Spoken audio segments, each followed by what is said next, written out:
Hi friends, welcome back to my channel. So ಇದು blog ಬಂದ್ಬಿಟ್ಟು ಹೊಸತಡ್ಕು ದಿನದ ಬ್ಲಾಗ್. ನಾನು ಆಫೀಸ್ ಮುಗಿಸ್ಕೊಂಡು ಬಂದಿದ್ದೆ. ಅಂದ್ರೆ ಏಪ್ರಿಲ್ 1 ಮಂಗಳವಾರ ಅಲ್ಲ ಹೊಸತಡ್ಕು ಇದ್ದಿದ್ದು. ಸುಮಾರು ಜನ ಒಂದ್ 95% ಮಂಡೇ ಯಾರು ಮಾಡಿರಲ್ಲ. ಆ ಎಲ್ರು ಸ್ವಲ್ಪ ಹೊಸತಡ್ಕು ಅಂದ್ರೆ ಟ್ಯೂಸ್ಡೇನೆ ಮಾಡಿರ್ತಾರೆ, ಯುಗಾದಿ ಎಲ್ಲ ಮುಗಿಸ್ಕೊಂಡು. ಇನ್ನು ನಾನು ಕೂಡ ಆಫೀಸಿಂದ ಬೇಗ ಬಂದೆ. ಏಪ್ರಿಲ್ 1 ನಮ್ದು ಫೈನಾನ್ಷಿಯಲ್ ಇಯರ್ ಸ್ಟಾರ್ಟಿಂಗ್ ಪೂಜೆ ಇತ್ತು, ಹಾಗಾಗಿ 1 ಅವರ್ ಬೇಗ ಹೋಗಿದ್ದೆ, 1 ಅವರ್ ಬೇಗ ಮನೆಗೆ ಬಂದೆ. ಇನ್ನು ಬಂದು ಸ್ವಲ್ಪ ಲಸಿಕಂಗೆಲ್ಲ ಸ್ನಾನ ಮಾಡಿಸಿ ನಾನು ಕೂಡ ಫ್ರೆಶ್ ಅಪ್ ಆಗಿ, ಇನ್ನ ಲಸಿಕ ಫುಲ್ಲು ಆಟ ಆಡೋದೇ ಕೆಲ್ಸ. ಓದೋದಿಲ್ಲ, ಏನೂ ಇಲ್ಲ ಅಲ್ವಾ, ಸ್ಕೂಲಿಗೆ ಹೋಗೋದಿಲ್ಲ. ಹಂಗಾಗಿ ಆರಾಮಾಗಿ ಆಟ ಆಡ್ಕೊಂಡು ಇದ್ದಾಳೆ. ಈಗ ಸೈಕಲ್ ಒಂದ್ ಸ್ವಲ್ಪ ರಿಪೇರ್ ಆಗಿತ್ತು, ಚಕ್ರ ಎಲ್ಲ ಹೋಗಿತ್ತು, ಅದನ್ನೆಲ್ಲ ಹಾಕ್ಬಿಟ್ಟು ರಿಪೇರ್ ಮಾಡ್ಸಿದ್ದೆ. ಸೊ ಈಗ ಮತ್ತೆ ಸೈಕಲ್ ಎಲ್ಲ ತೊಳಿತಿದ್ದಾಳೆ.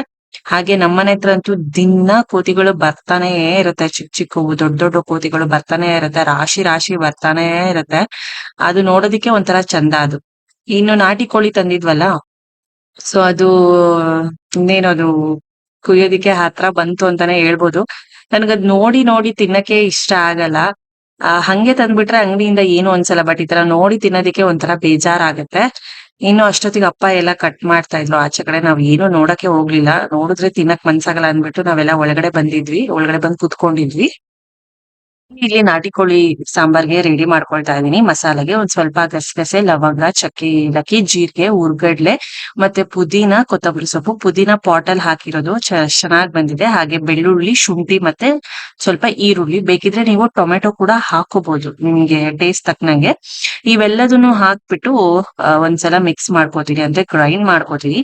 ಇದಕ್ಕೆ ಅಚ್ಕಾರದ ಪುಡಿ ಮತ್ತೆ ಧನಿಯಾ ಪುಡಿ ಸೇರಿಸ್ಕೊಂಡ್ರೆ ಮುಗೀತು. ಉಪ್ಪೆಲ್ಲ ಇನ್ನ ಸಾಂಬಾರ್ ಮಾಡೋವಾಗ್ಲೇನೆ ಹಾಕೋಬೇಕು. ಈ ಟೈಮಲ್ಲಿ ನೀವು ಟೊಮೆಟೊ ಕೂಡ ಹಾಕೊಂಡು ರುಬ್ಕೋಬಹುದು. ಮತ್ತೆ ಒಣಮೆಣಸಿನಕಾಯಿ ಕೂಡ ಹುರಿದ್ಕೊಂಡು ಕೂಡ ಹಾಕೋಬಹುದು, ಅಚ್ಕಾರದ ಪುಡಿ ಬೇಡ ಅಂದ್ರೆ. ಬಟ್ ನಾನಿಲ್ಲಿ ಅಚ್ಕಾರದ ಪುಡಿನ ಹಾಕೊಳ್ತಾ ಇದ್ದೀನಿ. ಸೊ ಪೂರ್ತಿ ಹಾಕ್ಬಿಟ್ಟು ಒಂದ್ ಸ್ವಲ್ಪ ನೀರ್ ಹಾಕೊಂಡು ರುಬ್ಕೊಂಡಿದೀನಿ. ಈಗ ಒಂದ್ ಸ್ವಲ್ಪ ಅಚ್ಕಾರದ ಪುಡಿ ನೋಡ್ಕೊಂಡು ಖಾರಕ್ಕೆ, ಹಾಗೆ ಧನಿಯಾ ಪುಡಿ ಮಸಾಲೆಗೆ. ಸೊ ಇದಿಷ್ಟು ಹಾಕಿದ್ರೆ ಸಾಂಬಾರ್ದು ಮಸಾಲೆ ರೆಡಿ ಆಗುತ್ತೆ. ಇನ್ನು ಇದೇ ಮಸಾಲೆ ಮಟನ್ ಇದಕ್ಕೂ ಮಾಡ್ಕೋಬಹುದು. ಹೇಳಿದ್ನಲ್ಲ, ಸ್ವಲ್ಪ ಟೊಮೆಟೊ ಇಷ್ಟ ಇದ್ರೆ ಹಾಕೋಬಹುದು, ಇಲ್ಲ ಅಂದ್ರೆ ಹಂಗುನು ಚೆನ್ನಾಗಿರತ್ತೆ, ಇಲ್ಲ ಹಿಂಗುನು ಚೆನ್ನಾಗಿರತ್ತೆ ಮಾಡ್ಕೊಂಡ್ರೆ. ಇವೆರಡನ್ನು ಹಾಕೊಂಡು ಒಂದ್ ಸ್ವಲ್ಪ ನೀರ್ ಹಾಕೊಂಡು ರುಬ್ಕೊಂಡಿದೀನಿ. ಹಾಗೆ ಕೊನೆಗೆ ಒಂದ್ ಸ್ವಲ್ಪ ಕಾಯಿನ ಹಾಕೊಳ್ತಾ ಇದೀನಿ. ಒಣ ಕೊಬ್ಬರಿ ಆರ್ ಹಸಿ ಕೊಬ್ಬರಿ ಯಾವ್ದಾದ್ರು ಹಾಕೋಬಹುದು. ಟೇಸ್ಟ್ ಎನ್ಹಾನ್ಸ್ ಆಗುತ್ತೆ ಅಂತ ಅಷ್ಟೇ. ನೋಡಿ, ಈ ತರ ಮಸಾಲೆ ಕನ್ಸಿಸ್ಟೆನ್ಸಿ ಇರ್ಬೇಕು. ಜಾಸ್ತಿ ನೈಸ್ ಆಗು ಇರಬಾರ್ದು, ಜಾಸ್ತಿ ರಫ್ ಆಗು ಇರಬಾರ್ದು. ಒಂದ್ ಸ್ವಲ್ಪ ಈ ತರ ಕನ್ಸಿಸ್ಟೆನ್ಸಿ ಇದ್ರೆ ಮಸಾಲೆ ಚೆನ್ನಾಗಿರತ್ತೆ. ಇನ್ನ ಒಂದ್ ಕುಕ್ಕರ್ ತಗೊಂಡು ಸ್ವಲ್ಪ ಆಯಿಲ್ ಹಾಕೊಂಡು ಸ್ವಲ್ಪ ಜೀರಿಗೆ ಹಾಕೊಂಡಿದೀನಿ. ಹಾಗೆ ಈಗ ಸ್ವಲ್ಪ ಡೈರೆಕ್ಟ್ ನಾನು ಚಿಕನ್ ತೊಳೆದು ಉಪ್ಪಲ್ಲಿ ಮತ್ತೆ ಅರ್ಶನ ಹಾಕೊಂಡು ತೊಳ್ಕೊಂಡಿದ್ದೆ. ಡೈರೆಕ್ಟ್ ಇವಾಗ ನಾಟಿ ಕೋಳಿದ್ ಏನಿದೆ ಅದನ್ನ ಹಾಕ್ತಾ ಇದೀನಿ ನಾನು. ಆಯಿಲ್ ಅಲ್ಲೇ ಚೆನ್ನಾಗಿ ಒಂದು 20-30% ಚೆನ್ನಾಗಿ ಬೇಯ್ಬೇಕು. ಆಮೇಲೆ ಉಪ್ಪು ಹಾಕಿ ಬಿಟ್ರೆ ಚೆನ್ನಾಗಿ ನೀರೆಲ್ಲ, ಚಿಕನ್ ಅಲ್ಲಿ ಇರೋ ನೀರೆಲ್ಲಾನು ಆಚೆಗ್ ಬರುತ್ತೆ. ಸೊ ಅಲ್ಲಿವರೆಗೂ ಚೆನ್ನಾಗಿ ನಾವು ಆಯಿಲ್ ಅಲ್ಲೇ ಬೇಯಿಸ್ಕೋಬೇಕು, ಇಲ್ಲಾಂದ್ರೆ ಅದು ಹಸಿ ಹಸಿ ಸ್ಮೆಲ್ ಹಾಗೇನೆ ಇರುತ್ತೆ. ಮಟನ್ಗೂ ಸೇಮ್ ಪ್ರೊಸೀಜರ್ ಅಷ್ಟೇ, ಇನ್ನೇನು ಬದಲಾವಣೆ ಏನಿಲ್ಲ. ಇನ್ನು ಇಷ್ಟು ಚೆನ್ನಾಗ್ ಆಗಿದೆ. ಈಗ ಒಂದ್ ಸ್ವಲ್ಪ ನಾನು ರುಚಿಗೆ ತಕ್ಕಷ್ಟು ಉಪ್ಪನ್ನ ಹಾಕೊಂಡು ಚೆನ್ನಾಗಿ ಬೇಯಿಸ್ಕೊತೀನಿ. ನೀರೆಲ್ಲಾನು ಬಿಡತ್ತೆ. ಸೊ ನೀರ್ ಬಿಟ್ಮೇಲೆ ಮಸಾಲೆನ ಹಾಕೋಬೇಕಾಗತ್ತೆ. ಚೆನ್ನಾಗಿ ತಿರುಗಿಸ್ಕೋಬೇಕು. ಒಂದ್ ಸ್ವಲ್ಪ ನಾನು ಈಗ ಅರಶಿನ ಕೂಡ ಹಾಕೊಳ್ತಾ ಇದ್ದೀನಿ. ಅರಶಿನ ಹಾಕಿದ್ರೆ ಸ್ಮೆಲ್ ಇರಲ್ಲ, ಆಮೇಲೆ ಹೆಲ್ತ್ ಗೆ ಅರಶಿನ ಕೂಡ ಒಳ್ಳೇದು. ಸೊ ಹಾಗಾಗಿ ಉಪ್ಪು ಅರಶಿನ ಹಾಕ್ಬಿಟ್ಟು ಚೆನ್ನಾಗಿ ಆಯಿಲ್ ಅಲ್ಲಿ ಫ್ರೈ ಆಗೋವರೆಗೂ ಒಂದ್ ಮೀಡಿಯಂ ಫ್ಲೇಮ್ ಅಲ್ಲಿ ನಾನು ಚೆನ್ನಾಗಿ ಕುದಿಸ್ಕೊತೀನಿ. ಕುಕ್ಕರ್ ಅಲ್ಲಿ ಮಾಡ್ತಿರೋದು ಇದು. ಇನ್ನು ನೀವ್ ಏನಾದ್ರು ಒಂದು ಪಾತ್ರೆಯಲ್ಲಿ ಮಾಡ್ತಿದ್ರೆ ಸೇಮ್ ಇದೇ ತರಾನೇ, ಬಟ್ ಸ್ವಲ್ಪ ಜಾಸ್ತಿ ಹೊತ್ತು ಬೇಯಿಸ್ಬೇಕಾಗತ್ತೆ ಅಷ್ಟೇ.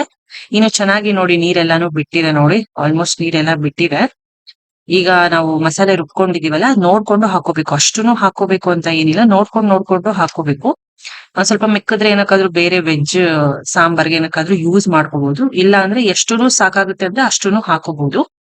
ಫಸ್ಟ್ ಮಸಾಲೆ ಹಾಕ್ಬಿಟ್ಟು ಚೆನ್ನಾಗಿ ತಿರುಗಿಸ್ಬಿಟ್ಟು, ಆಮೇಲೆ ಒಂದು 10 ನಿಮಿಷ ಆದ್ಮೇಲೆ ಸ್ವಲ್ಪ ನೀರ್ ಹಾಕ್ಬಿಟ್ಟು ಇದು ಫ್ರೈ ಮಾಡ್ಕೊಳ್ತೀನಿ. ಈಗ ಚೆನ್ನಾಗಿ ಅದೆಲ್ಲ ಮಸಾಲೆ ಎಲ್ಲ ಹಿಡ್ದಿದೆ ಪೀಸಸ್ಗೆ. ಈಗ ಅದೇ ಮಿಕ್ಸಿ ಜಾರ್ಗೆ ನಾನು ಸ್ವಲ್ಪ ನೀರ್ ಹಾಕ್ಬಿಟ್ಟು, ಎಷ್ಟು ಬೇಕೋ ಅಷ್ಟು, ನಾಟಿ ಕೋಳಿ ಸಾಂಬಾರ್ ಆದ್ರೆ ಒಂದ್ ಸ್ವಲ್ಪ ತಿಳಿಯಾಗಿರ್ಬೇಕು, ಗಟ್ಟಿಯಾಗಿದ್ರೆ ಚೆನ್ನಾಗಿರಲ್ಲ. ಒಂದ್ ಸ್ವಲ್ಪ ತಿಳಿಯಾಗಿದ್ರೆ ಮೀಡಿಯಂ ಆಗಿ ಚೆನ್ನಾಗಿರುತ್ತೆ ತಿನ್ನಕ್ಕೆ. ಸೊ ಅದ್ರ ತಕ್ಕನಾಗೆ ನಾನು ನೀರ್ನ ಹಾಕೊಂಡು ಒಂದು ನೋಡ್ಕೋಬೇಕು, ವಿಸಲ್ಸ್ ಸ್ವಲ್ಪ ಎಳೆದ ಬಲ್ತಿದಿ ಅಂತ ನೋಡ್ಕೊಂಡು ವಿಸಲ್ಸ್ ಹಾಕೋಬೇಕು. ನಾನು ಇದೊಂದು 6-7 ವಿಸಲ್ಸ್ ಹಾಕೊಂಡಿದ್ದೆ, ಸರಿ ಹೋಯ್ತು. ಇನ್ನು ಚಂದ್ರ ಕೂಡ ಅಷ್ಟೇ ತುಂಬಾ ಚೆನ್ನಾಗಿ ಕಾಣಿಸ್ತಾ ಇತ್ತು ಯುಗಾದಿ ಆದ್ಮೇಲೆ. ಆ ಶೇಪ್ ನೋಡೋದಿಕ್ಕೆ ಏನೋ ಒಂಥರ ಇಷ್ಟ ಆಗುತ್ತೆ. ಇನ್ನು ಆಚೆ ಎಲ್ಲ ಕೂತಿದ್ವಿ. ನಾನು ಅಂದ್ರೆ ಮಧ್ಯಾಹ್ನನೇ ಮಟನ್ ಮಾಡ್ಕೊಂಡು ಮನೇಲಿ ಅಮ್ಮ ತಂಗಿ ಅಪ್ಪ ಎಲ್ಲಾರು ತಿಂದಿದ್ರು ಮಕ್ಳೆಲ್ಲ. ಸೊ ನಾನ್ ಆಫೀಸ್ಗೆ ಹೋಗಿದ್ನಲ್ಲ, ಹಂಗಾಗಿ ನನ್ಗೆ ಸ್ವಲ್ಪ ಬಂದ್ಮೇಲೆ ಕೋಳಿ ಎಲ್ಲಾ ಕೊಯ್ದು ನಾಟಿ ಕೋಳಿ ಸಾಂಬಾರ್ ಮಾಡ್ಕೊಂಡಿದ್ವಿ. ನಾ ಮಧ್ಯಾಹ್ನത്തെ ಅವ್ರಿಗೆ ಮಟನ್ ಸಾಂಬಾರ್ ಎಲ್ಲ ಇತ್ತು. ಸೊ ನಾಟಿ ಕೋಳಿ, ಮುದ್ದೆ, ಅದಕ್ಕೆ ನಿಂಬೆ ಹಣ್ಣು, ಈರುಳ್ಳಿ ಮತ್ತೆ ಸೌತೆಕಾಯಿ. ಸೊ ಇಷ್ಟಿದ್ರೆ ಸಾಕು. ನಾಟಿ ಕೋಳಿಗೆ ಮುದ್ದೆ ಮತ್ತೆ ರೈಸ್ ತುಂಬಾ ಚೆನ್ನಾಗಿರುತ್ತೆ. ಇಷ್ಟು ಊಟ ಇದ್ರೆ ಪರ್ಫೆಕ್ಟ್ ಆಗಿ ನಾನ್ ವೆಜ್ ಊಟ ಮಾಡ್ಬೋದು. ನನ್ಗೆ ಈ ಬಿರಿಯಾನಿ ಅವೆಲ್ಲ ಅಷ್ಟೊಂದ್ ಇಷ್ಟ ಆಗಲ್ಲ. ಚಿಕನ್ ಅಂದ್ರೇನೆ ಇಷ್ಟ ಆಗಲ್ಲ, ತುಂಬಾ ಲಾಸ್ಟ್ ಅಲ್ಲೇ ಇಟ್ಟಿರ್ತೀನಿ. ಬಟ್ ತಿನ್ಬೇಕು ಅನ್ಸ್ದಾಗ ಮುದ್ದೆ ಈ ತರ ತಿಂತೀನಿ. ಇಲ್ಲಾಂದ್ರೆ ಸ್ಟಾರ್ಟರ್ಸ್ ತರ ಏನಾದ್ರು ಚಿಕನ್ ಫ್ರೈ ಮಾಡ್ಕೊಂಡು ಚಪಾತಿಗೆ ತಿಂತೀನಿ ಅಷ್ಟೇ. ಈ ತರ ಅಷ್ಟೊಂದು ಕ್ರೇಜ್ ಏನಿಲ್ಲ. ಸೊ ಬರ್ತಾ ಬರ್ತಾ ಯಾಕೋ ಚಿಕನ್ ಮೇಲೆ ಗಮನ ಕಡಿಮೆ ಆಗ್ತಿದೆ ಅಂತಾನೆ ಹೇಳ್ಬೋದು.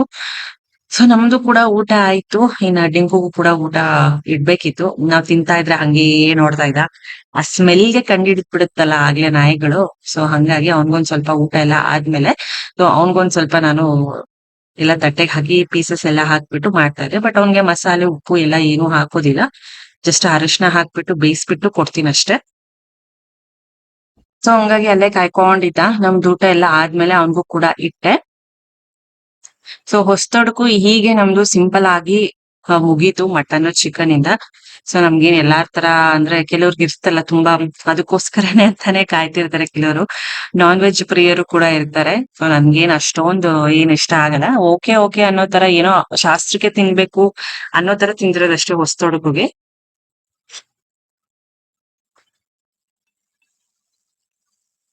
ಇನ್ನು ಬೆಳಗ್ಗೆ ಎದ್ದು ವ್ಲಾಗ್ ನ ಕಂಟಿನ್ಯೂ ಮಾಡ್ತಾ ಇದೀನಿ. ಅಮ್ ಆ ಮೋಡ ನೋಡಿ, ಒಂದ್ ರೀತಿ ಶೇಪ್ ಒಂಥರ ಹತ್ತಿ ತರ ಕಾಣಿಸ್ತಿದೆ. ಸೊ ಅದನ್ನೇ ಕ್ಲಿಪ್ಪಿಂಗ್ಸ್ ನ ತಗೊಂಡು ನಿಮ್ಗೂ ತೋರ್ಸೋಣ ಅಂದ್ಬಿಟ್ಟು.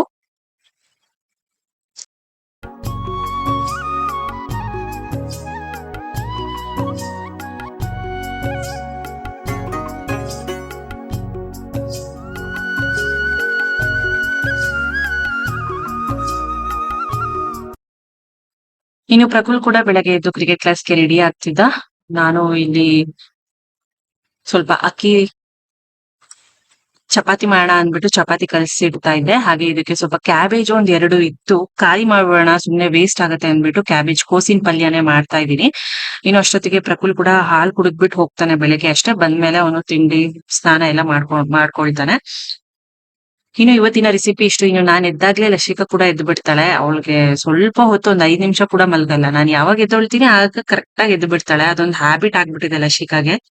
ನಾನು ಹೇಳೋ ಟೈಮ್ಗೆ ಹೇಳೋದು. 7 ಗಂಟೆಗೆ ಎದ್ರು 7 ಗಂಟೆ, 7:15 ಎದ್ರು 7:30, 6 ಗಂಟೆ 6:30, ಯಾವ ಟೈಮ್ಗೆ ಎದ್ದೊಳ್ತೀನಿ ಆ ಟೈಮ್ಗೆ ಎದ್ದು ಬಿಡ್ತಾಳ ಅವಳು. ಸೊ ಫ್ರೆಂಡ್ಸ್, ನಿಮ್ಮ ಮನೇಲಿ ಹೊಸ್ತೊಡ್ಕು ಅದೆಲ್ಲ ಮುಗೀತಾ ಅಂತ ಹೇಳಿ. ಆ್ಯಕ್ಚುಲಿ ನಿನ್ನೆ ನಮ್ಮ ತುಮಕೂರ್ದು ಸಿದ್ಧಗಂಗಾ ಮಠದೇನಿದೆ, ಶ್ರೀ ಶ್ರೀ ಶ್ರೀ ಶಿವಕುಮಾರ ಸ್ವಾಮೀಜಿ ಅವ್ರದ್ದು ಬರ್ತಡೇ ಕೂಡ ಆಯಿತು ಏಪ್ರಿಲ್ 1. ತುಂಬ ಜನ ಹೋಗಿರ್ತಾರೆ ಸಿದ್ಧಗಂಗಾ ಮಠಕ್ಕೆ, ನಾವು ಹೋಗೋಕ್ಕಾಗಲಿಲ್ಲ. ಸೊ ಅಲ್ಲಿ ಅನ್ನದಾನ ಎಲ್ಲ ಇರುತ್ತೆ. ಅವರು ಪುಣ್ಯತಿಥಿ ದಿನ ಮತ್ತು ಅವರು ಹುಟ್ಟಿದ ದಿನ.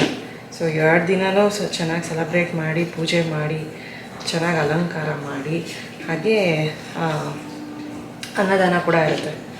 ಸೊ ನಾವು ಲಾಸ್ಟ್ ವರ್ಷ ಏನೋ ಹೋಗಿದ್ವಿ, ಊಟ ಮಾಡ್ಕೊಂಡು ಬಂದಿದ್ವಿ. ನಮ್ಮ ಯಾವಾಗ ಮಧ್ಯಾಹ್ನ ಟೈಮ್ ಹೋಗಿ ಊಟ ಮಾಡ್ಕೊಂಡು ಬಂದಿದ್ವಿ. ತುಂಬ ಚೆನ್ನಾಗಿರುತ್ತೆ ಸಿದ್ಧಗಂಗಾ ಮಠದಲ್ಲಿ ಊಟ. ಆ ಪಾಯಸ, ಅನ್ನ ಸಾಂಬಾರೆಲ್ಲ ಮಾಡಿ ಹಾಕ್ತಾರೆ. ಏನು ಟೇಸ್ಟ್ ಇರುತ್ತೆ ಗೊತ್ತಾ, ನಾವು ಮನೇಲಿ ನಮ್ಗೆ ಮಾಡಿದ್ರೂ ಬರೋಲ್ಲ. ಅದು ಹಂಗೆ ಅನಿಸುತ್ತೆ. ಆ ಜಾಗದಲ್ಲಿ ಆ ಟೇಸ್ಟ್ ಬಂದ್ಬಿಡುತ್ತೆ. ದೇವಸ್ಥಾನಗಳಲ್ಲೂ ಅಷ್ಟೇ, ಅದು ಹೆಂಗೆ ಮಾಡಲಿ ದೇವಸ್ಥಾನ ಪ್ರಸಾದ ಚೆನ್ನಾಗೇ ಇರುತ್ತೆ. ಬಟ್ ಆ ಥರ ಟೇಸ್ಟು ನಾವು ಮನೇಲಿ ಕೊಡೋಕ್ಕಾಗಲ್ಲ. ಸೊ ಚಪಾತಿ ಹಿಟ್ಟು ಕಲಸಿ ಇಟ್ಟಿದ್ದಾಯಿತು. ನೆನ್ನೆನೇ ಕ್ಯಾಬೇಜ್ ಎಲ್ಲ ಕಟ್ ಮಾಡ್ಕೊಂಡಿದ್ದೆ. ಕ್ಯಾಬೇಜ್ ಒಂದು 2 ಇತ್ತು, ನಾನೊಂದು ಬುಕ್ ಮಾಡಿರೋದಿತ್ತು, ತಂಗಿ ಒಂದು ತಂದಿರೋದಿತ್ತು. ವೇಸ್ಟ್ ಆಗಿಬಿಡುತ್ತೆ ಅಂದ್ಬಿಟ್ಟು ಇವತ್ತು ಮಟನು ಚಿಕನ್ ಅದೇ ಇದೆ. ಮಟನ್ ಒಂದು ಸ್ವಲ್ಪ ತೆಗೆದಿಟ್ಕೊಂಡಿದ್ದಾರೆ ಬಿರಿಯಾನಿ ಮಾಡೋಕ್ಕೆ ಇವತ್ತು ಅಂದ್ಬಿಟ್ಟು. ತಂಗಿ ಇವತ್ತು ಬಿರಿಯಾನಿ ಮಾಡ್ತಾಳೆ, ದಮ್ ಬಿರಿಯಾನಿ. ಇನ್ನೊಂದು ಸ್ವಲ್ಪ ನಾಟಿ ಕೋಳಿ ಸಾಂಬಾರು ಹಾಗೆ ಇದೆ. ಇನ್ನೇನು ರಾತ್ರಿ ತಿಂದುಬಿಟ್ರೆ ಮುಗ್ದೋಗ್ಬಿಡುತ್ತೆ, ಅಷ್ಟೊಂದೇನಿರಲ್ಲ. ಸೊ ಚಪಾತಿ ಹಿಟ್ಟು ಕಲಸಿಟ್ಟಿದ್ದಾಯಿತು. ಈಗ ಪಟ ಅಂತ ಪಲ್ಯ ಮಾಡಿಟ್ಕೊಂಡ್ರೆ ಮುಗಿದು. ಇನ್ನು ನಿಮ್ಮ ಮನೆಯಲ್ಲಿ ಕೂಡ ಯುಗಾದಿ ಹಬ್ಬ, ಹೊಸತೊಡಕು ಹಬ್ಬ ಎಲ್ಲ ಮುಗಿಸ್ಕೊಂಡಿದ್ದೀರಾ ಅಂತ ಅನ್ಕೊಳ್ತೀನಿ. ಒಂದು ಈ ಯುಗಾದಿ ಹಬ್ಬದಿಂದ ಒಂದು ನಿಮ್ಗೆ ಹೊಸ ವರ್ಷದಿಂದ ಎಲ್ಲಾನು ಒಳ್ಳೇದಾಗ್ಲಿ ಅಂತ ಬಯಸ್ತೀನಿ. ಹಾಗೆ ನನ್ ಚಾನಲ್ಗೂ ಕೂಡ ಹಿಂಗೆ ಸಪೋರ್ಟ್ ಮಾಡಿ. ಒಳ್ಳೊಳ್ಳೆ ವಿಡಿಯೋಸು ಡೈಲಿ ವಿಡಿಯೋಸ್ ಕೂಡ ಹಾಕ್ತಾ ಇದ್ದೀನಿ. ಹಾಗಾಗಿ ನಿಮ್ಮ ಸಪೋರ್ಟ್ ನನ್ಗೆ ತುಂಬಾನೇ ಬೇಕಾಗುತ್ತೆ. ಸೊ ಒಂದ್ ಕಡೆ ವರ್ಕ್ ಮಾಡ್ಕೊಂಡು ಒಂದ್ ಕಡೆ ಯೂಟ್ಯೂಬ್ ವ್ಲಾಗ್ಸ್ ಕೂಡ ದಿನ ಹಾಕೋದು ಅಂದ್ರೆ ಆ ತುಂಬಾ ಡಿಫಿಕಲ್ಟ್ ಇರುತ್ತೆ. ನಾನು ಬರೀ ಯೂಟ್ಯೂಬ್ ಮೇಲೆ ಕಾನ್ಸಂಟ್ರೇಟ್ ಮಾಡ್ತಾ ಇಲ್ಲ. ಸೊ ಯೂಟ್ಯೂಬ್ ಮತ್ತೆ ನಂದು ಜಾಬ್ ಏನಿದೆ ಎರಡನ್ನೂ ಈಕ್ವಲ್ ಆಗಿ ತಗೊಂಡು ಮಾಡ್ತಾ ಇದ್ದೀನಿ. ಸೊ ಹಂಗಾಗಿ ನಿಮ್ಮ ಸಪೋರ್ಟ್ ನನ್ಗೆ ತುಂಬಾನೇ ಮುಖ್ಯ ಆಗುತ್ತೆ. ಸೊ ವಿಡಿಯೋ ನೋಡಿದ್ಮೇಲೆ ಒಂದೇ ಒಂದ್ ಲೈಕ್ ಕೊಡಿ. ಹಾಗೆ ಸಬ್ಸ್ಕ್ರೈಬ್ ಮಾಡ್ಕೊಳ್ದೆ ನೋಡ್ತಿದ್ರೆ ಪ್ಲೀಸ್ ಸಬ್ಸ್ಕ್ರೈಬ್ ಕೂಡ ಮಾಡ್ಕೊಳ್ಳಿ. ಸೊ ತುಮಕೂರ್ ಆ ಬ್ಲಾಗರ್ಸ್ ತುಂಬಾ ಕಡಿಮೆ, ಅದರಲ್ಲೂ ನಮ್ಮ ಕರ್ನಾಟಕ ಬ್ಲಾಗರ್ಸ್ ತುಂಬಾ ಕಡಿಮೆ. ಸೊ ಸಪೋರ್ಟ್ ಮಾಡಿ ಎಲ್ಲಾರ್ಗು ಅಂತ ಹೇಳ್ತೀನಿ. ಇಲ್ಲಿ ಕೋಸಿನ ಪಲ್ಯ ಕೂಡ ರೆಡಿ ಮಾಡ್ತಾ ಇದ್ದೀನಿ. ಎರಡಿತ್ತಲ್ಲ, ಸೊ ಹಂಗಾಗಿ ಒಂದ್ ಸ್ವಲ್ಪ ಜಾಸ್ತಿ ದೊಡ್ಡದೇ ಇದು ಪ್ಯಾನ್ ಇದು ಕಡಾಯಿ ತಗೊಂಡೆ. ಚಿಕ್ಕದ್ರಲ್ಲಿ ಆಗಲ್ಲ ಅಂದ್ಬಿಟ್ಟು ಒಂದ್ ಸ್ವಲ್ಪ ಉಪ್ಪು ಹಾಕ್ಬಿಟ್ಟು ಅರಶಿನ ಹಾಕ್ಬಿಟ್ಟು ಒಗ್ಗರಣೆ ಕೊಟ್ಕೋಬೇಕು ಮೊದ್ಲು. ಅದಾದ್ಮೇಲೆ ಉಪ್ಪು ಅರಶಿನ ಹಾಕಿ ಸ್ವಲ್ಪ ನೀರ್ ಹಾಕೊಂಡು ಬೇಯಿಸ್ಕೊಂಡು ಕೊನೆಗೆ ಕಾಯಿ ತುರಿ ಹಾಕೊಂಡ್ರೆ ಮುಗೀತು. ಸಖತ್ತಾಗಿರುತ್ತೆ ಕ್ಯಾಬೇಜ್ ಪಲ್ಯ. ಈಸಿಯಾಗಿ ಆಗೋಗುತ್ತೆ, ಬಟ್ ಅದು ಕಟ್ ಮಾಡ್ಕೊಳ್ಳೋದೇ ತುಂಬಾ ಕಷ್ಟ ಆಗುತ್ತೆ.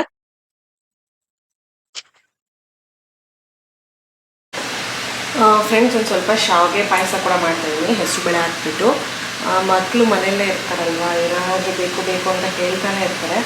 ಸುಮ್ಮನೆ ರಾಗಿ ಬಿಸ್ಕೆಟು ಮಾಡಿದ್ದೆಲ್ಲ ಖಾಲಿ ಆಗೋಯ್ತು. ಸೊ ಅದು ರೆಸಿಪಿ ನಾನು ತೋರಿಸ್ತೀನಿ, ಚೆನ್ನಾಗಿ ಬಂದಿತ್ತು. ಅದೊಂದು ಸಲ ರೆಸಿಪಿನ ತೋರಿಸ್ತೀನಿ ಫುಲ್ ಡೀಟೇಲ್ ಆಗಿ. ಸೊ ಮಾಡಿಕೊಟ್ರೆ ಮಧ್ಯಾಹ್ನ ಟೈಮ್ ಆ ಥರ ತಿಂತಾರೆ.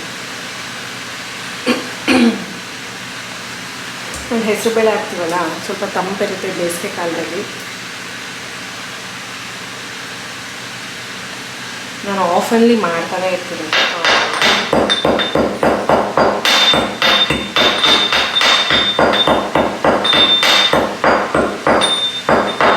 ಒಂಚೂರು ಏಲಕ್ಕಿ ಕುಟ್ಟಿ ಹಾಕಿದ್ರೆ ಫ್ಲೇವರ್ ಚೆನ್ನಾಗಿರುತ್ತೆ ಪಾಯಸಕ್ಕೆ.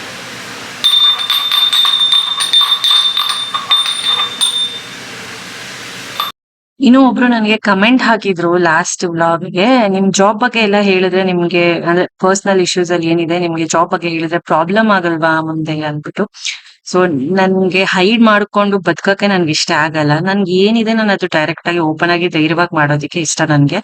ಸೊ ಜಾಬ್ ಇದೆ ಇಲ್ಲಿ ಹಂಗಂತ ಅವ್ರನ್ನ ನಂಬ್ಕೊಂಡು ಎಲ್ಲಾನು ನಾವು ಬದುಕಕ್ ಆಗಲ್ಲ ಅಲ್ಲ ಕಳ್ಕಳ್ವಾಗಿ. ಸೊ ಹಾಗಾಗಿ ಏನಿದೆ ಅದನ್ನ ನಾನು ಯೂಟ್ಯೂಬ್ ಅಲ್ಲಿ ನಾನು ರಿಯಾಲಿಟಿನೇ ತೋರಿಸ್ತೀನಿ ಹೊರತು ಹೊರಗೊಂದು ಒಳಗೊಂದು ನಾನು ತೋರ್ಸೋದಿಕ್ ನನಗ್ ಬರಲ್ಲ ಯೂಟ್ಯೂಬ್ ಅಲ್ಲಿ. ಆ ಕೆಲವ್ರು ಇದ್ದಾರೆ ತುಂಬಾ ಜೆನ್ಯೂನ್ ಆಗಿ ರಿಯಾಲಿಟಿಲಿ ಏನಿದೆ ಅದನ್ನೇ ತೋರಿಸ್ತಾರೆ. ಎಲ್ರೂ ಇದ್ದಾರೆ ರಿಯಾಲಿಟಿಯಲ್ಲಿ ಇದ್ದಾರೆ ಅಂತ ನನ್ಗೆ ಹೇಳಕ್ ಆಗಲ್ಲ. ಸೊ ಕೆಲವ್ರು ಇದ್ದಾರೆ ತುಂಬಾ ಪ್ರೊಫೆಷನ್ ಒಂದು ದೇವ್ರ ತರ ನೋಡ್ಕೊಂಡು ಯೂಟ್ಯೂಬ್ ನ ರಿಯಾಲಿಟಿ ಅವ್ರ ಲೈಫ್ ಅಲ್ಲಿ ಏನಿದೆ ಅದನ್ನ ಬ್ಲಾಗ್ಸ್ ಮಾಡ್ಕೊಂಡು ಹೋಗ್ತಿದ್ದಾರೆ. ಕೆಲವ್ರು ಇದ್ದಾರೆ, ಕೆಲವ್ರನ್ನ ನಾನು ನೋಡಿದೀನಿ ಹೊರಗೊಂದು ಒಳಗೊಂದು ಮಾತಾಡೋದು. ಸ್ವಲ್ಪ ಅದಕ್ಕೂ ಇದಕ್ಕೂ ಕಂಪ್ಯಾರಿಸನ್ ಮ್ಯಾಚಿಂಗೇ ಇರಲ್ಲ, ಆ ತರ ವಿಡಿಯೋಸ್ ಮಾಡ್ತಿರ್ತಾರೆ. ಬಟ್ ನೀವು ಕೇಳಿದ್ದು ಕಮೆಂಟ್ಗೆ ಅದನ್ನೆಲ್ಲ ನನ್ ಜಾಬ್ ಬಗ್ಗೆ ವರ್ಕ್ ಬಗ್ಗೆ ನಾನು ಹೇಳ್ಕೊತೀನಿ, ನನ್ಗೇನ್ ಬೇಕಾಗಿಲ್ಲ.